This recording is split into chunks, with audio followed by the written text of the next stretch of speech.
live on Facebook. Say hi. Hi, Facebook. And we're just talking. No, we're not just talking. We're talking about setting boundaries, mindset, getting back some of your own time instead of feeling like there's no time in the day for you, or there's not enough time in the day to do the things that you need to do.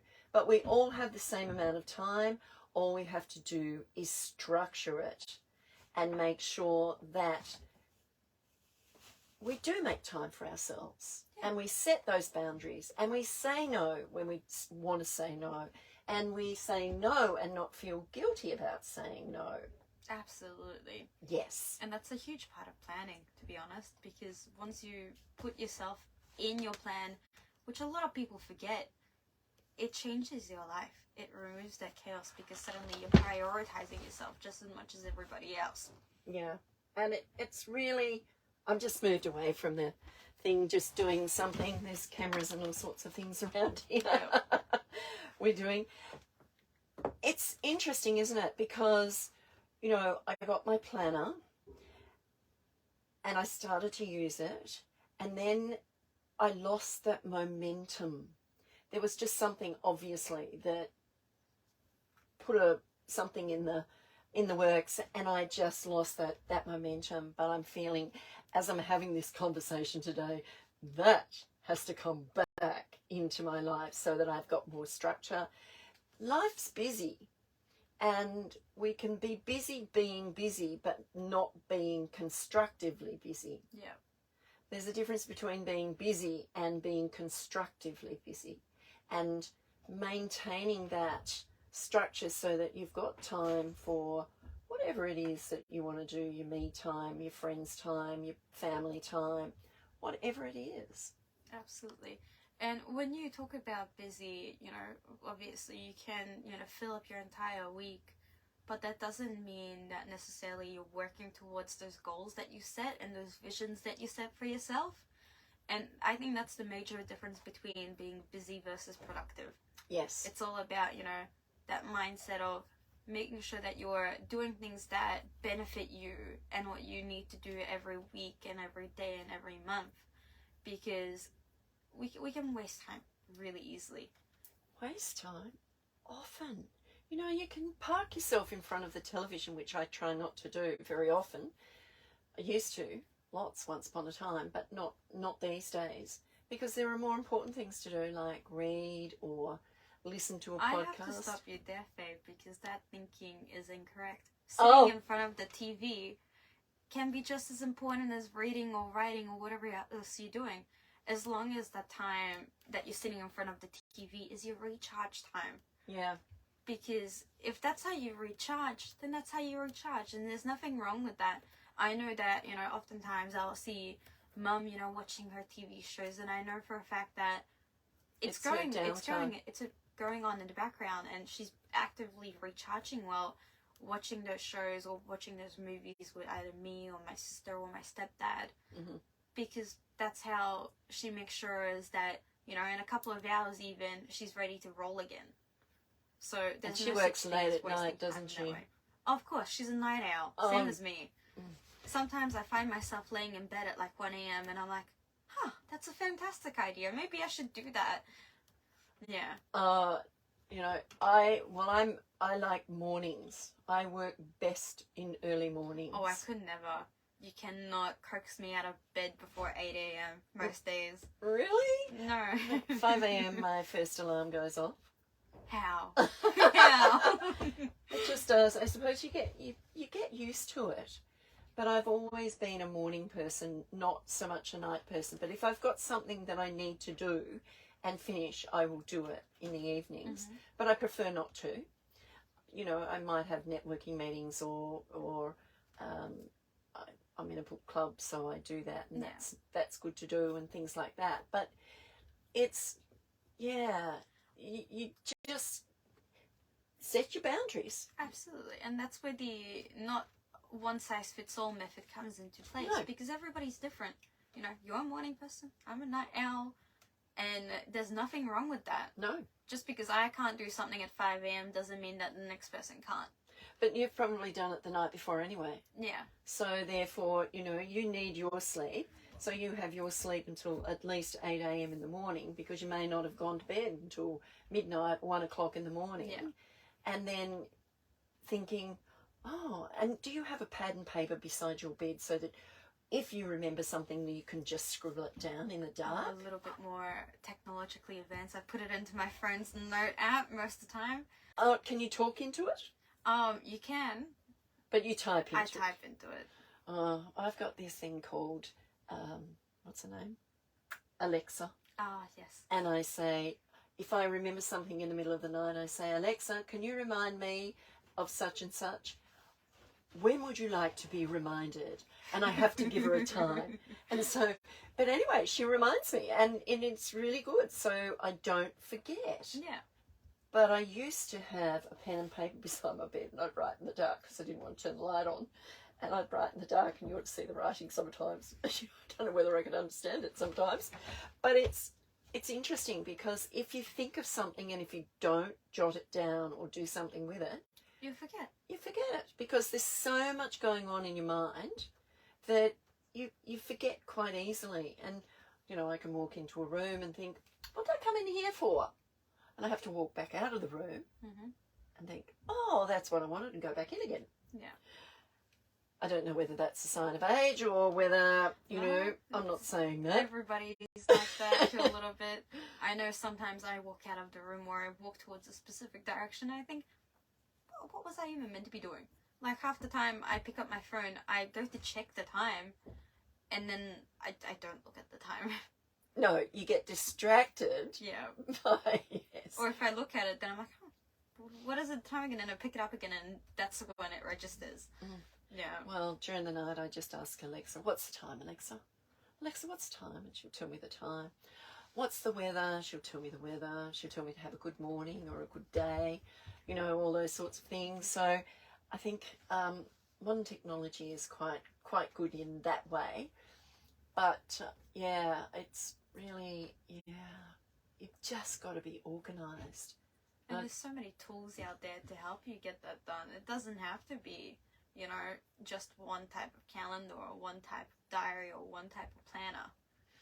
Well, you know, when you're booking appointments with people who have got things like Calendly and those online booking things, you need to have it in there. But then you can have certain times and hours during the days in the weeks that they can book those, book those times, so that, you know that you're going to have calls on these days, or you're going to have a networking meeting, or you've got to be here or whatever. So, you know, it's easy when you talk about it. It's actually making yourself do it. Absolutely. And that's a discipline, and that is a boundary. Exactly. True. There you go. How many of you out there have ant planners?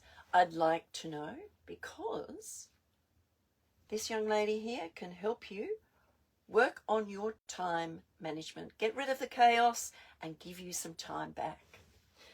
Her name is Arika, and she is on the show to talk about what she does as a young entrepreneur. Aren't you? Yeah. Tell me more. Tell me more about what excites you about these ant planners and time management, because it is managing your time. It's not actually managing your time, it's managing the activities within the time that you have. I was going to say it's more about organizing your time and the activities that you have to do with that period of time, because you can't manage time. Time is going to go away regardless of what you do. That's exactly right. We've got the same amount of time in the day. It's what we do with it. But it's the activities that we have to manage within a time frame. That makes sense, doesn't it? Yeah. Tell me, why are you so passionate about this, and what is it that gets you up every day talking to people and helping them organise their lives, and them realising how good it is for them to be able to have some time back without the chaos? For me, I think it's because to give you some context, before I started studying business management and management and change and innovation at university, I was actually going to go into the field of education as a teacher. And I've always really loved helping people, let that be through volunteer work, through committees, through like school projects, teams, whatever. It's always been a core part of me. And in a way, it's the discipline of organizing my week and my day has been installed from me. Thanks, Mum. Thanks, Hildy. Yeah. And it might be a little bit of a nutcase in that sort of sense that I genuinely find enjoyment out of rubbing out my colours, reorganising my colours, making sure that it fits all into my week of all the things I want to do. I usually have a little list of, the priorities of, what I need to get done. So I'll write down like who I need to book in a time with to speak. Doesn't have to be that specific week. It just needs to get done that week to be like, okay, I'm calling up, X person now to book in time for like 2 weeks from now. I like ticking things off. That's another big thing. Oh, it's so gratifying when you can really tick things off and say, I've done that. It was a bit like my editing this morning. I'm thinking, yes, I did it. Yeah. It's an achievement. It is. And I like to think of it in like a gamification kind of way because of, the rubbing out, the placing things in, treating it sort of like a puzzle. It's an ongoing puzzle, your plan. It's continual, isn't it? Yeah.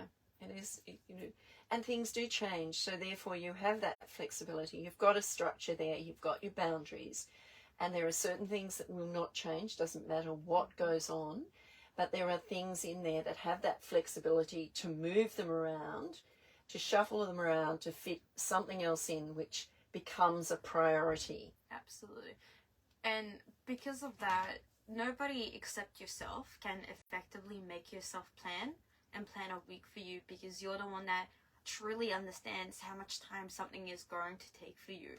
So even if you have, a PA or somebody who creates these schedules for you or like Calendly, you're going to know for yourself that yes, that conversation is actually going to be more like an hour and a half because you know the person. So obviously you're going to end up talking for way longer than you would with somebody who's a complete stranger.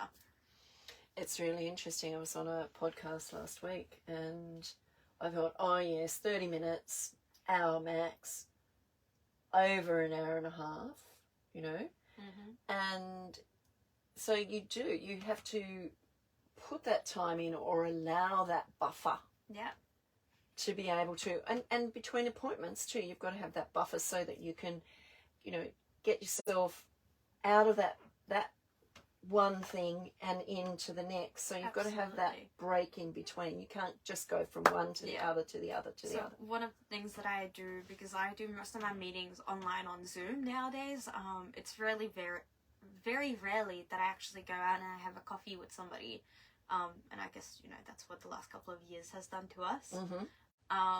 But I always make sure that I have at least 15 to 20 minutes in between my conversations for that exact reason of resetting myself, getting that drink of water, making sure that I know who I'm talking to next and that I'm prepared for it, essentially. Yeah. So go into the conversation to make the most out of it. And, getting to understand that person and what their needs and what their wants are, and really listening to what they're saying so that then you can say, okay, this is how this will work for you. And the more you do this, the more experience that, you've had years of experience anyway in ant planners because you've been doing it since your mum started it, really.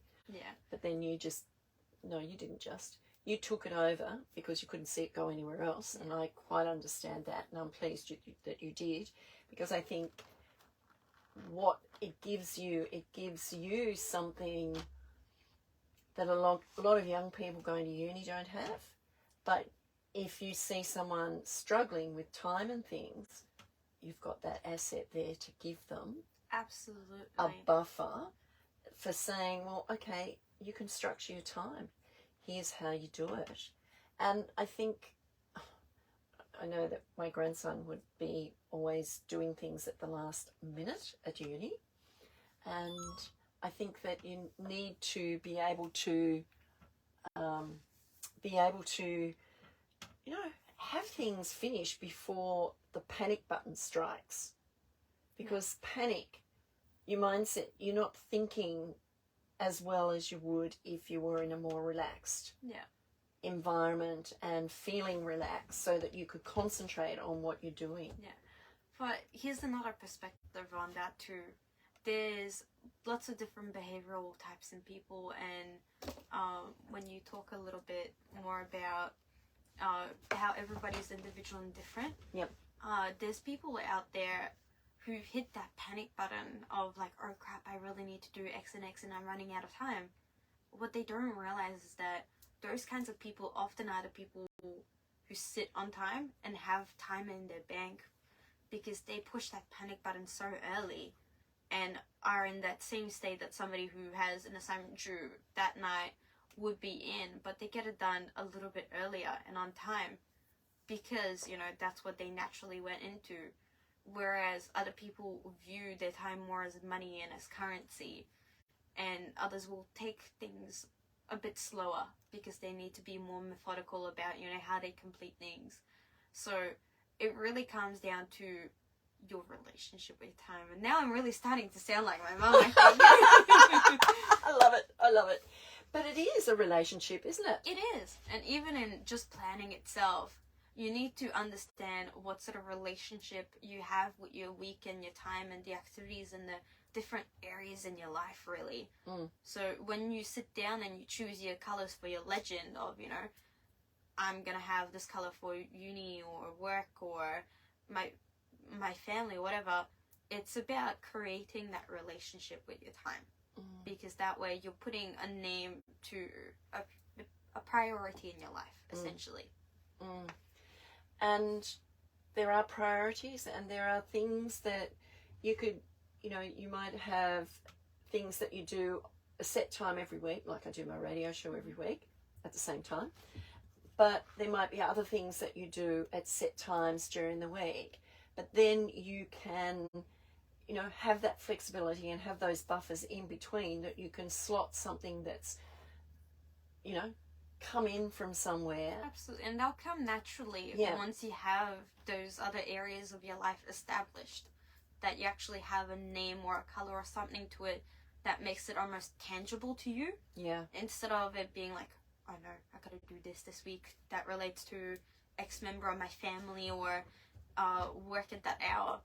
It becomes a tangible thing that you can almost play with, especially if you're using a paper planner. Yeah. And there's a use to having an online calendar that gives you a jingle in your week and it tells you, oh yeah, I have an appointment in 15 minutes. But the physical paper side of things and like drawing things out makes it tangible to you as a person. So another fun fact is that, how our brain lights up when we taste or touch something. There's no such thing for a sensor in your brain for the thought of time or the passing of time on a clock, because we don't register time as a sense. That's why it's so individual to everybody, and it's different. It is.